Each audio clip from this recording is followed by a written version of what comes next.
you. We're here in the Niner locker room. You got it? Yeah. We're here in the Niner locker room with the Niner defensive tackle Javon Kinlaw.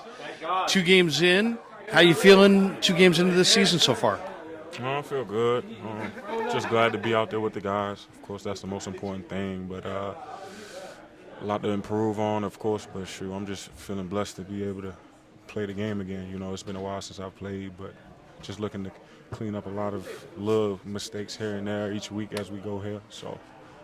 How do you feel, since you haven't played in a while, how does your body feel after you go 2 games in a row like that?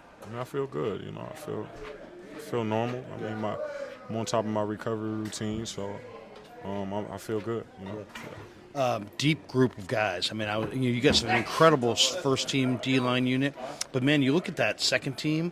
All those guys could probably start on other teams. Yeah, there's no drop-offs anywhere.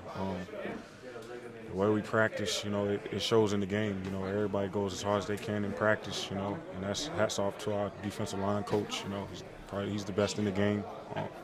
Coaches us all the same way, hard as hell, you know, and it shows every week. So, yeah. He does seem like he coaches you guys hard. I mean, all D-line coaches are high energy, but man, Chris is his own deal. Yeah, and that's every day. Like Lion tamer. that's every day. Like it never changes. Never drops off. Like he's always up here, you know. So, and that's a good thing for us, you know, because sometimes you might come in, you might be feeling kind of sluggish, you know, body hurting sometimes, but then you'll tap into his energy, and that make you not even care about how you feeling, you know, just make you want to go hard. So, you guys got a bunch of guys who all could draw the double team. When you're watching that film, I mean, how are other teams passing out the double teams? Who's getting it? I know Bosa gets double teamed, but you get double teamed quite a bit as well. Yes, everybody get double teams. That's just the unit we got, you know. If you don't double team somebody, you know, it's eventually somebody gonna get home, you know, and that's just how it looks in the run game or the pass game, you know. Where everybody sees their fair amount of double teams, you know, it's smart, you know, because the way we play is relentless. So. You know, I remember draft night or draft day. It was either your dad or somebody at your house fell on the floor and started rolling around. They were so excited for you.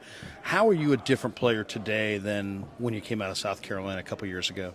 I feel like coming out of college, I didn't know really anything about football. You know, I just was out there, big as hell. You know, just playing up against smaller players. You know, getting to this level really allowed me to understand that it's a leverage in the technique game, you know, really on understanding what's going on out there. And every year I feel like I've done a good job of learning a little bit more about football, you know. So from year 1 to year 3 now, it's just crazy, my football knowledge now. But everything just mentally is just getting better every year. So. Hey, Javon, you know, I know you mentioned your recovery routine.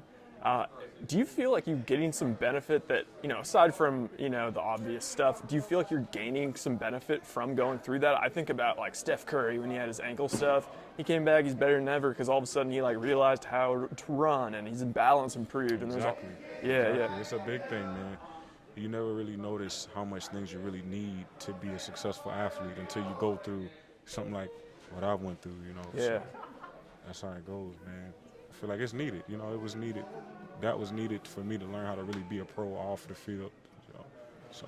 Is there a player, Javon, that you like to watch that maybe not emulate necessarily, but takes things from or see the way teams are blocking that guy? Is there somebody that you've watched on film, either on this team or another team, maybe a past player that's helped you kind of develop a little bit beyond just Coach Eric and the coaches? Yeah, Eric Armstead, you know, that's my favorite player in the NFL. And he could tell you that, yeah. I spent a lot of time with him just learning how he goes about it. He's physical all around, you know, in the run game and the pass game.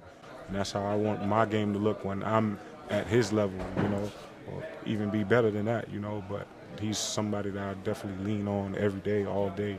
But, yeah, like I said, Eric Armstead is my favorite player in the NFL. You know, Armstead is such a great community guy too. He's such a great example for the kids and all the great things he does for kids up in SAC and reading proficiency, and he's just a great all-around guy. But it's amazing how much he's improved since he came into the league. What does he do well that you've copied and adapted in your game? Not really copy, but just learning how to play with hands and playing with leverage and using the levers God gave me to really just lock people out, play under myself, you know, just how to keep your feet motoring through traffic. Like I said, playing with arm length, playing with extension, not really getting down the middle of guys, playing on half mans, things, that type of things like that, you know, just really learning how to use my power. So.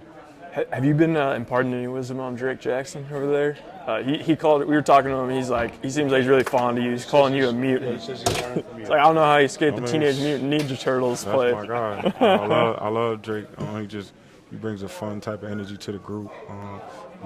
He's a slippery young cat. I can't teach him nothing slippery wise. I mean, you know, that's God given from him. You know, he's just so slippery, so athletic. You know, so flexible.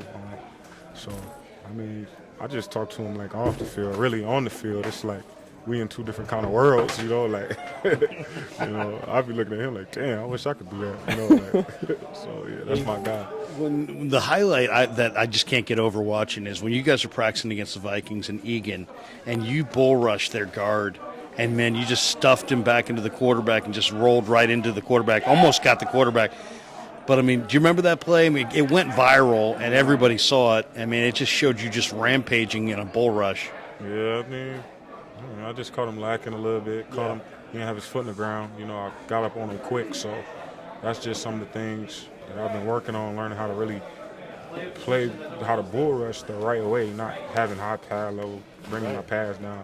And it's always a pad level thing for me because I'm a high cut person. I got long legs, so it's every play I have to remind myself pad level. You know, if I do, it's gonna be a long day for somebody. If I don't, then of course it's gonna be easy. Like, did it feel weird, or was it kind of cool? Like when I don't know how much you're on social media, but the way obviously that bull rush went viral, and then there's the video of you running around, and everyone's like, "Oh my God, Kinlaw's got a six-pack." Was that cool, or was it kind of like that's a little weird? Everyone's talking about my body. No, I don't really care for that type of stuff. I'm just good I'm answer. Just trying to do what I got to do to help my team out. You know, and whether that's taking care of my body, having a six-pack, or whether that's running through somebody. You know, I just want to do what I can to help my team out and be successful the best way we can. You know, it's so funny you talk about pad level, Javon. It is true. I mean, if you play with proper pad level, I mean, sky's the limit, right? I mean, I think you could probably be as good as you want to be. Is it as simple as that when you're out there, or when you get tired, is it hard to play with pad level when you get fatigued? It's not really a fatigue thing. It's a remind myself every play type of thing. You know, I have to. If I don't, then it's gonna be up. Like if I don't remind myself, and that comes with me taking care of my flexibility and that type of things. You know, hip flexor strength, that type of stuff. So it's more off the field than on the field too. But like I said, they just gotta have that mentality of being the lowest man on the field. So. Hey, one last one I got for you. Maybe Rye has one more, but we're going to see DJ this week. Man, I love DJ. DJ's such a terrific guy, and I'm just kind of wondering. I mean, he's built the opposite of you. He's built low to the ground, but he played with great strength. What could you take from his game? Because man, he did a lot of good things here the last couple of years. Just the way his feet never stopped running. You know, his feet is always going 1,000 miles per hour. You know, and when you see stuff like that, it's cause for disruption at all times. You know, he's got good footwork, crazy footwork for a guy that's his size. A wide guy, like he's not crazy wide, but he's a big back guy. Like, you know, guys like that don't really have his kind of footwork, his agility. You know, so I kind of loved seeing his agility. And you know, when he was here, he was really like a big brother to me. He was like the first guy that I realized, like, damn, this is actually a business. Like, you could click with a guy one day and the next day he'll be gone. So, yeah. I got one last one for you. Weightlifting. I was thinking about DJ because he could lift the whole gym. I know you obviously you're throwing the weights around. All NFL defensive linemen are. But in season, do you dial that back or do you dial it up? Do you lift more in season or less? Me, I don't throw the weights around. That's not my thing. No? I'm a long person. You bands? Just doing bands stuff? No, I lift, but I'm not a crazy strong person. Like I just have brute strength. Like I can move people's strength. It's a difference. Yeah. It's a difference. Natural. Yeah, exactly. You know, I got long limbs, man. It's hard to move that big weight, you know. But do you try to lift more in season to keep your strength? Yeah. I see what I'm doing now for like my quads, my legs. I'm trying to keep them as strong as possible, get them stronger each week, you know. So I'm not like withering away, you know. So, yeah. Hey man, thanks for the. You got one more for him? Oh no, I was just gonna. Hey John, thanks for so the much, time man. and good luck this year. Well, I appreciate you, man. Good luck. Javon Kinlaw.